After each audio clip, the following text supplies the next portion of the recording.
Hello guys, welcome to our YouTube channel. This is Howie Hechel, the owner of this channel, Beta Talk. Now, as you can see, we will be discussing about the Halfmoon Beta forms. So if you are a fan or a big fan of Halfmoon Betas, maybe this is the time you study the right form for you to be able to acquire new knowledge and to apply this knowledge on your beta keeping on half moons so that you can win or possibly win in the competition or in the beta shows. So what do we need to know about the ideal half moon beta? So as you can see in this illustration, we will tackle about the dimension of the body of the single tail and the double tail because both of them are alike to each other. So number one, dorsal fin should be at least one half the length of the body. The red line shows that the length of the dorsal fin ray exceeds one half of the body length. As you can see, just follow the cursor. This red line is identical to this red line. I made an imaginary line here, the yellow line, which we can visualize the half of the body of the beta. The body must be from the tip of the mouth up to the end of the caudal peduncle. Then this is the middle part. So number one said that the dorsal fin should be at least one half the length of the body. So this is the length of the dorsal fin. We should always measure the length starting here at the midline of the dorsal. So this red line is identical to this red line. And as you can see, the red line exceeds the half. So this dorsal fin is very ideal. Okay, number two, caudal fin should be at least one half the length of the body. The pink line shows that the length of the caudal fin ray exceeds one half of the body length. So same with the dorsal, I made a pink line here from the middle of the caudal fin up to the outermost part of the caudal fin. So this pink line is identical to this pink line. The length of the caudal is exceeding the half of the body of the fish. So this length of caudal is very ideal for this fish. Number three, anal fin should be at least one half the length of the body. The blue line shows that the length of the anal fin ray exceeds one of the body length. So same with the two unpaired fins discussed earlier. This blue line is identical to this line, and based on the yellow line, which is the half of the body of the fish, the blue line still exceeds the half of it. So this also is very ideal for this kind of tail type. So number four, ventral fin should be close to the length of the anal fin as shown by the orange line. Here, this orange line and this orange line, as you can see, ventral fin should be close to the length.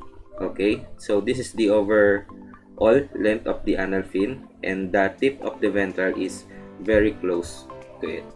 So that should be the ideal length of the ventral fin.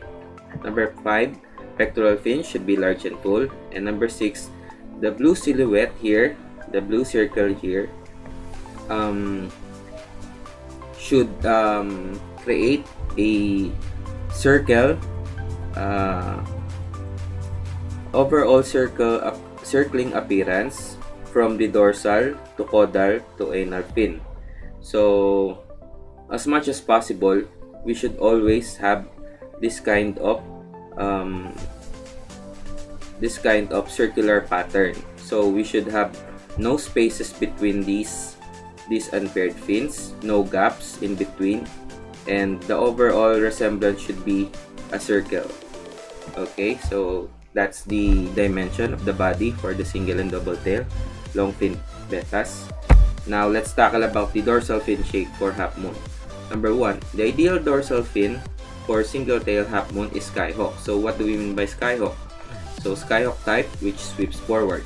As you can see in this illustration, the first ray of the dorsal fin should be leaning forward, straightly forward.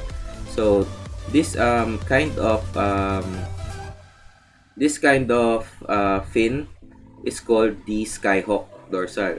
This kind of appearance, I mean, is called the skyhawk dorsal. This is the most ideal dorsal fin for the Halfmoon Bettas, and every other tail type. This should be the one we are aiming for always. Okay. Number 2, acceptable shapes are semicircle, quarter circle, and rectangular. So those kind of shapes are also acceptable for Halfmoon Bettas. So the dorsal fin should overlap the caudal fin. As you can see here, I've made it possible that the dorsal fin is overlapping the caudal fin, which is at the back.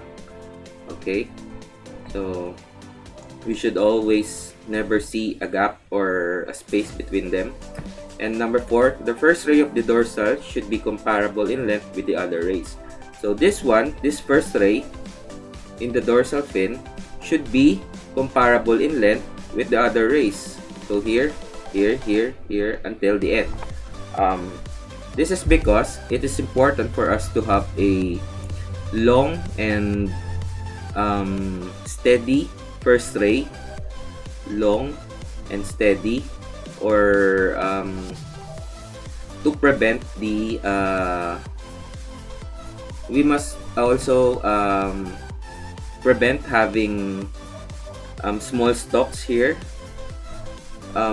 We can see betta fish having small dorsal stalks starting like here, and they don't have this kind of long and steady stalks. So this is the most desirable for us to have a good skyhawk appearance for the dorsal fin. Okay, next, the caudal shape for Halfmoon. Ideal shape is semicircle with 180 degrees spread from first ray of the caudal to the last ray. So as you can see, this is the first ray of the caudal, and this is the last ray. So we should always aim for 180 degrees spread. Over 180 is good, but it is not favorable to the 180 degrees. And number 2, using an imaginary line in the middle here, the upper and lower part should be equal in volume and size. So as you can see, the upper and lower should be equal because some fishes have higher volume here on the upper part than the lower, and it is easily remarkable, and it is faulted during betta shows. Okay. Number 3, ray branching should also be identical on all possible branches. Here in this example, we can see that this is a 4-rayed betta. So each branch has 4 rays, has 4 tertiary rays, and this is very ideal. Every ray should be identical. So if some of the rays have 6, this is 8 rays, 8-rayed betta. Okay, so if some of the branching have 4 or 6 tertiary rays, then it is faulted on betta shows. So the upper and lower part of the caudal should overlap with the dorsal and anal fin. So this one overlaps the dorsal, and the last ray overlaps the anal fin. So that's the desired caudal fin for Halfmoon. Next is the anal shape for Halfmoon. Number 1, shape roughly rectangular and ideal, and an ideal shape is an isosceles trapezoid. As you can see, this one is almost a perfect isosceles triangle. The only remarkable change we can see is that there is a curve here, just not the straight isosceles type, the trapezoid type. There is a curve here, resembling a circle.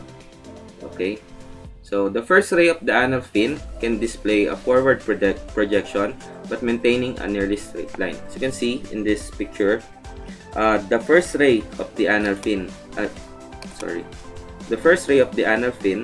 is projected forward, but it should maintain a straight line. Okay, so if the first ray of the anal is projected forward, but the tip of the ray goes in a curling direction like a letter J, then it will be faulted since it does not maintain being straight. So as you can see, if this first ray is extends forward, but the tip of the first ray curled like a letter J, like this, you can see on the motion of my cursor. If the tip projected like this, like letter J, it will be faulted in beta shows. Okay, so if the desired dorsal is skyhawk, then the counterpart on the anal is also skyhawk, but we should maintain a straight line, not the curved tip. Okay. The anal fin should overlap the lower part of the caudal fin and must not have any spaces or holes between them. This one. And anal fin should be leveled with the caudal fin. Over anal or long anal is faulted as it ruins the overall balance of all unpaired fins. So we should also consider the length of the anal fin. We should avoid having betas with long anal because it will ruin the overall appearance of your beta. And lastly, the ventral shape for Halfmoon. So ventral fins should be identical in shape and volume. So a pair of ventrals should be very identical to each other. Shape, volume, size, and the tips. Okay, a knife-like shape is desired, like this one. It is shaped like a knife. Then the tip should be pointed. This one, the ventral tip. Okay, so single tip ventrals are desired. Okay, because there are some betas who have multiple tips on the ventrals, or some have splits. So the most desired appearance for ventrals are single pointed only. Okay, stubby or too thick or fat ventrals are faulted. So if you see your betas having a very fat ventral fins, then it is faulted. Then ventral length should be close to the length of the anal fin. This one, as you can see on the earlier illustration with the orange line, it should be close enough to the anal fin. Okay. And lastly, when flaring, ventrals should not cross each other because some betta fish, when they do flare, their ventral fins tends to cross, and it is a fault on betta shows. So I hope I have given you some advices or tips and impart some knowledge on the forms of the Halfmoon. Maybe you can check your betas. Maybe you can judge your own fish and see if their forms are good enough to participate on betta shows. Maybe you can win. Maybe you could place it. You can have a place on shows, or maybe you can win the category champion, or even better, the best in the show or the best of show. So good luck. I would like to give thanks to Miss Jacqueline Ferrino, the illustrator of my example, this green fish here. I have